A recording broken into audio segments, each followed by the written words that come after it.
Pour trouver mon inspiration, ça se calcule pas. Il y a des moments où tu peux rester des heures devant une feuille sans rien réussir à sortir.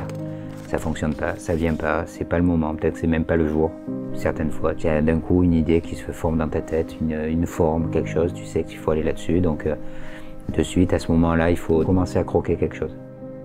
Ça m'est déjà arrivé de me réveiller, de me dire ah, c'est ça, il faut que je fasse ça, et il faut que je dessine quelque chose, et ça vient comme ça vient tout seul, je sais même pas pourquoi d'ailleurs. Et un jour, j'ai rencontré cette personne qui m'a proposé de visiter son atelier. Et c'était un atelier donc, de bijouterie et qui m'a proposé, si je le souhaitais pendant les vacances, de créer ce que j'allais dessiner, mais de me le faire créer en matière, donc en métal, en argent à l'époque.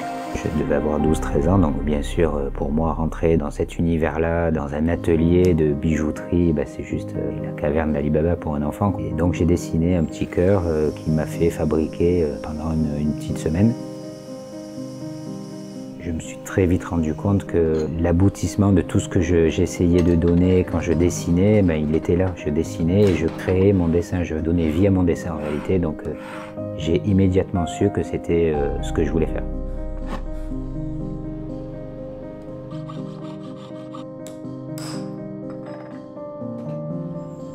L'aspect de mon métier que je préfère, c'est être seul devant ma cheville, devant mon établi. D'avoir pensé ce dessin, pensé ce bijou un long moment et à le créer, tout simplement, étape par étape.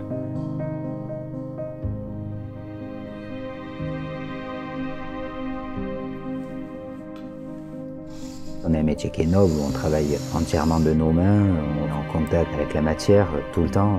On crée quelque chose qui nous est cher, on crée quelque chose qui fait partie de nous, on le crée avec notre amour, notre savoir-faire.